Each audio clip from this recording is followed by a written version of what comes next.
Financial markets పై పట్టు సాధించాలనుకునే వాళ్ళు Revanth conduct చేసే వెబినార్ కోసం ఈ నెంబర్ కి కాల్ చేయండి. సుమన్ టీవీ ప్రేక్షకులకు నమస్కారం. నేను మీ రేవంత్. ప్రకృతి వైపరీత్యాల వల్ల మనకు ఆస్తి నష్టం చాలా జరుగుతూ ఉంటుంది. పర్టికులర్గా వరదలు వచ్చినప్పుడు మన వెహికల్ డ్యామేజెస్ అనేవి చాలా ఎక్కువగా ఉంటాయి. కొన్ని కార్లు అయితే నీటిలో మునిగిపోతాయి, కొన్ని కార్లు అయితే వరదకు కొట్టుకొని పోతూ ఉంటాయి. సో దీంట్లో కొంతవరకు మన ఆస్తి నష్టాన్ని తగ్గించుకోవడానికి కొన్ని మార్గాలు ఉంటాయి. డెఫినెట్గా అదే మనకి వెహికల్కి ఉండేటువంటి కార్ ఇన్సూరెన్స్. సో ఈ ఇన్సూరెన్స్ పాలసీస్ని యూజ్ చేసుకొని అసలు ఫస్ట్ మనం క్లెయిమ్ ప్రొసీజర్ అనేది ఎలా చేయాలి, అండ్ నెక్స్ట్ అసలు ఎలాంటి ఇన్సూరెన్స్ పాలసీ కనుక మీకు ఉండుంటే మీకు ఇప్పుడు క్లెయిమ్ ఎలిజిబిలిటీ ఉంటుంది, అండ్ నెక్స్ట్ ఇన్సూరెన్స్ తీసుకునే వాళ్ళు ఎలాంటి జాగ్రత్తలను తీసుకోవాలి, పర్టికులర్గా ఈ కార్ ఇన్సూరెన్స్ విషయంలో ఎలాంటి జాగ్రత్తలను తీసుకోవాలనే విషయం గురించి కూడా డీటెయిల్డ్గా ఎక్స్ప్లెయిన్ చేస్తాను స్టెప్ బై స్టెప్. సో డీటెయిల్గా ఈ వీడియో మొత్తం కూడా చూసే ప్రయత్నం చేయండి. అండ్ ఫస్ట్, ఎప్పుడైతే మీ కార్ అనేది వరదల్లో చిక్కుకుంటుందో సాధ్యమైనంత వరకు దానికి సంబంధించిన ఫొటోస్ అండ్ వీడియోస్ మీ దగ్గర పెట్టుకునే ప్రయత్నం చేయండి. ఆ టైంలో మీకు అవకాశం ఉండకపోవచ్చు, బట్ ఏ కొద్దిగా అవకాశం ఉన్నా కానీ ఆ వీడియోస్ కానీ ఫొటోస్ కానీ మీ దగ్గర ఉంచుకునే ప్రయత్నం చేయండి. అండ్ రెండు, ఇది ఇంకా చాలా ఇంపార్టెంట్, ఎటువంటి పరిస్థితుల్లో కూడా మీరు మీ కార్ ఇంజిన్ని మాత్రం స్టార్ట్ చేయకూడదు. ఒక్కసారి అది వరదలో చిక్కుకొని బయటకు వచ్చిన తర్వాత లేదా అక్కడ ఆగిన తర్వాత ఎటువంటి పరిస్థితిలో మీరు కార్ ఇంజిన్ స్టార్ట్ చేయకూడదు. కార్ ఇంజిన్ స్టార్ట్ చేస్తే మీ ఇన్సూరెన్స్ రిజెక్ట్ అవ్వడానికి చాలా ఎక్కువ అవకాశాలు ఉంటాయి. మనం చెప్పకపోతే వాళ్ళకి ఎలా తెలుస్తుంది అని అనుకుంటారేమో. మీకు మీ ఒక్క కారు గురించే తెలుసు, కానీ వాళ్ళు కొన్ని వందల వేల కార్లను ఇన్స్పెక్షన్ చేస్తూ ఉంటారు. మనం చేసే ప్రతి పొరపాటు వాళ్ళు కనిపెట్టేస్తూ ఉంటారు. అండ్ నెక్స్ట్, ఇమీడియట్గా మీరు చేయాల్సిన మొదటి పని, మీ కార్ అనేది ఇట్లా వరదల్లో చిక్కుకున్నా కొట్టుకుపోయినా కానీ ఫస్ట్ మీరు మీ ఇన్సూరెన్స్ కంపెనీకి టోల్ ఫ్రీ నెంబర్కి ఫోన్ చేసి ఇమీడియట్గా ఇంటిమేట్ చేయండి. ఎటువంటి డిలే కూడా చేయకూడదు. సాధ్యమైనంత త్వరగా మీరు ఇన్సూరెన్స్ కంపెనీకి మాత్రం ఇన్ఫర్మేషన్ ఫస్ట్ పాస్ చేయాలి. అండ్ తర్వాత ప్రతి ఒక్క విషయాన్ని క్లియర్గా చెప్పండి, నిజం చెప్పండి, డీటెయిల్డ్గా ఎక్స్ప్లెయిన్ చేయండి. ఆ వరదలో చిక్కుకున్నప్పుడు మీ కార్ పార్క్ చేసుందా లేదా మీరు డ్రైవ్ చేస్తున్నారా, పార్క్ చేసి ఉంటే ఎక్కడ పార్క్ చేస్తుంది, అక్కడ ఉన్నటువంటి ప్రతి ఒక్క సిచ్యువేషన్ ని నిజాయితీగా డీటెయిల్డ్గా ఎక్స్ప్లెయిన్ చేయండి. వాళ్ళు ఇన్వెస్టిగేషన్ చేసేటప్పుడు మనం ఏ ఒక్క అబద్ధం చెప్పినా కానీ, ఒకవేళ మనం అబద్ధం చెప్పినట్టుగా కనుక వాళ్ళు గమనిస్తే మన ఇన్సూరెన్స్ పాలసీ అనేది రిజెక్ట్ అవ్వడానికి చాలా ఎక్కువ ఛాన్సెస్ ఉంటాయి. అండ్ నెక్స్ట్, మనం వాళ్ళకి విషయాన్ని ఎక్స్ప్లెయిన్ చేసిన తర్వాత కాల్ చేసి వాళ్ళు మనకి ఒక రిజిస్ట్రేషన్ నెంబర్ ఇస్తారు. క్లైమ్ రిజిస్ట్రేషన్ నెంబర్ ఒక రకంగా మనకి రిఫరెన్స్ నెంబర్ అని అనుకోవచ్చు. ఆ రిఫరెన్స్ నెంబర్ని మీరు చాలా జాగ్రత్తగా దాచిపెట్టుకోండి. సహజంగా డిలేస్ జరగడానికి అవకాశం ఉంటూ ఉంటుంది. కొన్నిసార్లు రిఫరెన్స్ నెంబర్ వాళ్ళు ఇవ్వకపోయినా కానీ మీరు అడిగి మాత్రం తీసుకోవాలి. రిఫరెన్స్ నెంబర్ ఇవ్వకపోతే ఆ క్లైమ్ రిజిస్ట్రేషన్ ప్రాసెస్ అనేది స్టార్ట్ అయినట్లు కాదు. సో ఖచ్చితంగా రిఫరెన్స్ నెంబర్ అనేది మీరు తీసి మీ దగ్గర పెట్టుకోవాలి.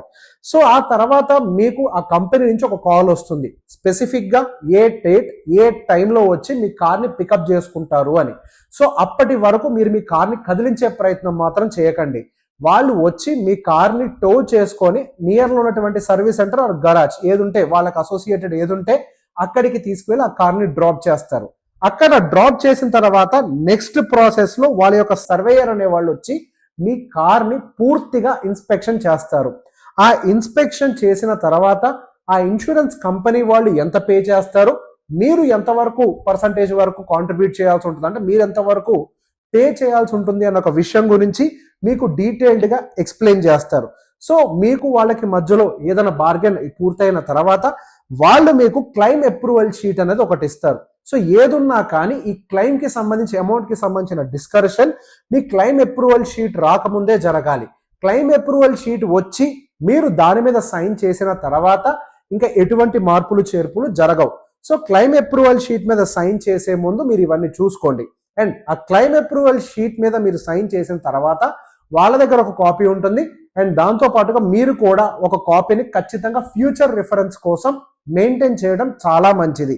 అండ్ ఆ ప్రాసెస్ కంప్లీట్ అయిన తర్వాత మీరు అటు ఇన్సూరెన్స్ కంపెనీ తోటి and as well as garage or service centre వాళ్ళతోటి మీ కార్ డెలివరీకి సంబంధించి కంటిన్యూస్గా ఫాలోఅప్ లో పెట్టుకోండి.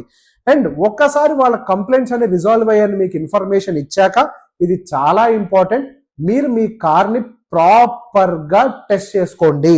మీరు డెలివరీ తీసుకునే ముందే అన్ని ఇన్స్పెక్షన్స్ మీ సైడ్ నుంచి కంప్లీట్ అవ్వాలి. ఒక్కసారి వాళ్ళు డెలివరీ ఇచ్చిన తర్వాత ఇంక ఇన్సూరెన్స్ వాళ్ళకి ఎటువంటి బాధ్యత ఉండదు. కాబట్టి ఏది ఉన్నా కానీ ప్రతి చిన్న డీటెయిల్ని మీరు చెక్ చేసుకున్న తర్వాత మాత్రమే మీరు వాళ్ళు ఇచ్చేటువంటి డెలివరీ పేపర్స్ మీద సంతకాలు పెట్టాలి. మీరు దానికంటే ముందు ఇవి జాగ్రత్తలు తీసుకోకపోతే వన్స్ కార్ డెలివరీ అయిపోయి ఆ ఇన్సూరెన్స్ ఆ క్లెయిమ్ అనేది ప్రాసెస్ క్లోజ్ అయిపోతే మళ్ళీ మీరు ఏ ప్రాబ్లం వచ్చినా మీ జేబులోంచి డబ్బులు పెట్టుకోవాల్సి ఉంటుంది. కాబట్టి ఇన్స్పెక్షన్ ని మాత్రం మీకు మీరు చాలా జాగ్రత్తగా చేసుకోండి. సో బేసిక్ గా ఇప్పటి వరకు మీరు ఏ ప్రాసెస్ లో చేయొచ్చో చెప్పాను. అసలు ఈ ఇన్సూరెన్స్ అంటే ఈ వరదలో నీటిలో చిక్కుకున్నటువంటి లేదా వరదకు కొట్టుకుపోయినటువంటి వెహికల్స్ కి అసలు ఎలాంటి ఇన్సూరెన్స్ ఉంటే కవరేజ్ ఉంటుంది. సో సహజంగా అందరూ అనుకుంటారు కార్ ఇన్సూరెన్స్ ఉంటే కవర్ అయిపోతుందని. కాదు, కార్ ఇన్సూరెన్స్ ఉంటే మనకు అన్ని కవర్ కావు.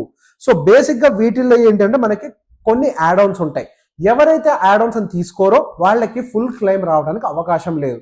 సో మొదటిగా చాలా మంది కొన్ని సంవత్సరాలు కార్ వాడిన తర్వాత వాళ్ళు థర్డ్ పార్టీ ఇన్సూరెన్స్ మాత్రమే మెయింటైన్ చేస్తారు. ఈ థర్డ్ పార్టీ ఇన్సూరెన్స్ ఉన్న వాళ్ళకి ఎటువంటి ఇన్సూరెన్స్ క్లెయిమ్ అనేది రాదు. సో ఖచ్చితంగా కాంప్రహెన్సివ్ ఇన్సూరెన్స్ అనేది మాత్రం మెయింటైన్ చేయాలి.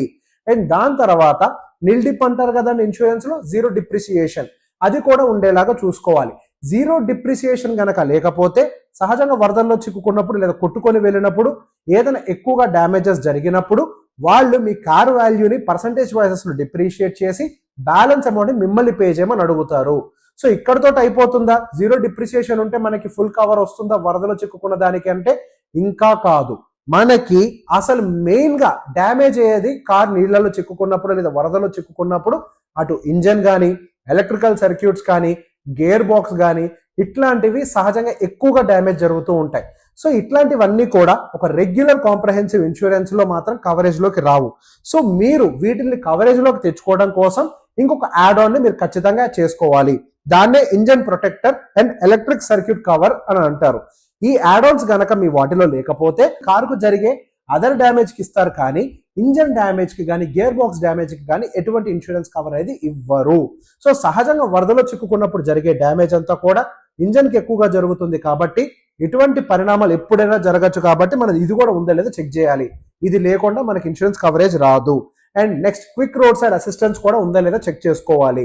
And quick road side assistance వల్ల కంప్లీట్ ఇన్సూరెన్స్ కవర్ కి పెద్దగా ఏమి ఎఫెక్ట్ ఉండకపోవచ్చు కానీ మీ కార్ మీ ప్లేస్ నుంచి మీ గరాజ్ కు లేకపోతే ఎక్కడికైనా టో చేయాలి అని అంటే దానికి చాలా ఖర్చుతో కూడుకున్న పని. సో ఆ ఖర్చులు కూడా కవర్ చేయటం, దానికి ఇమీడియట్ గా రెస్పాన్స్ రావటం, ఇదంతా మీకు కవరేజ్ లో ఉండాలి అని అంటే మీరు క్విక్ రోడ్ సైడ్ అసిస్టెన్సీని కూడా మీరు ఖచ్చితంగా తీసుకోవాలి. లేకపోతే మీ ప్రాసెస్ కూడా బాగా డిలే అవడానికి అవకాశం ఉంటుంది.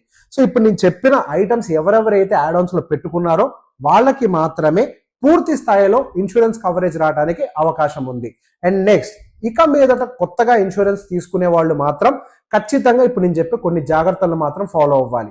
ఎటువంటి పరిస్థితుల్లో అయినా సరే మీరు రెన్యువల్ అవ్వచ్చు, కొత్త కారు కావచ్చు, ఎటువంటి కండిషన్ అయినా సరే తక్కువ రేట్లో ఉంది కదా అని చెప్పి ఆ ఇన్సూరెన్స్ వైపు చూడటం కాదు. ఆ ఇన్సూరెన్స్ లో ఏమేమి కవరేజ్ లో ఉన్నాయనేది పూర్తిగా గమనించండి. అండ్ నెక్స్ట్ ఇన్సూరెన్స్ కవరేజ్ తీసుకునేటప్పుడు మీరు ఐడివి వాల్యూని సహజంగా రెడ్యూస్ చేస్తూ ఉంటారు. ఐడివి వాల్యూని రెడ్యూస్ చేయటం వల్ల కార్కి ఏదైనా మేజర్ డ్యామేజ్ జరిగితే మీకు కవరేజ్ వాల్యూ అనేది కంప్లీట్ గా రాదు. అంటే for example me IDV value 3 లక్షలు పెట్టుకుంటే డ్యామేజ్ వాల్యూ ఒక 4 lakhs అయింది అనుకోండి, అది మీకు పూర్తిగా నష్టాన్ని చేస్తుంది. సో బేసిక్ గా సాధ్యమైనంత వరకు మీ ఐడివి వాల్యూని ఎక్కువగా పెట్టడానికి ట్రై చేయండి. అండ్ దాని తర్వాత అండ్ ఎప్పుడైనా గమనించుకోండి, మనకి ఈ కీకి సంబంధించినటువంటి ఇన్సూరెన్స్లు ఉంటాయి కదా, అవన్నీ కూడా పెద్ద యాడ్ ఆన్స్ లేకపోయినా కానీ వీటిని మాత్రం కవరేజ్ లో పెట్టుకోండి. అండ్ ఇంకొక మాట చెప్పాలనుకుంటున్నాను పర్సనల్ గా, కార్ ఇన్సూరెన్స్ పే చేయడానికి డబ్బులు లేవు అని మనం అనుకుంటే అసలు మన కార్ మెయింటైన్ చేయడానికి అర్హులమే కాదు. సో బేసిక్ గా కార్ ఇన్సూరెన్స్ తీసుకునేటప్పుడు మనం పూర్తిగా ఇవన్నీ కవరేజెస్ లో ఉండేలాగా చూసుకోవాలి. కార్ కాంప్రహెన్సివ్ ఇన్సూరెన్స్ అనేది ఒక రకంగా చెప్పాలి అంటే పూర్తిగా కవర్ చేయదు. సో ఇవన్నీ కూడా మీరు యాడ్ చేసుకుంటేనే పూర్తి కవరేజ్ మీ కార్ కి వస్తుంది. ఏది తీసుకోకుండా జస్ట్ మామూలు కాంప్రహెన్సివ్ తీసుకున్నట్లయితే మీ మీద బర్డెన్ పట్టడానికి ఎక్కువ అవకాశాలు ఉంటాయి. ఈ వీడియో కనుక మీకు నచ్చినట్లయితే ఎవరెవరి కార్స్కి అయితే బాగా డ్యామేజ్ జరిగిందో, ఎవరికైతే ఇన్సూరెన్స్ అవసరాలు ఉన్నాయో వాళ్ళందరికీ కూడా ఈ వీడియోని షేర్ చేసే ప్రయత్నం చేయండి. Thank you.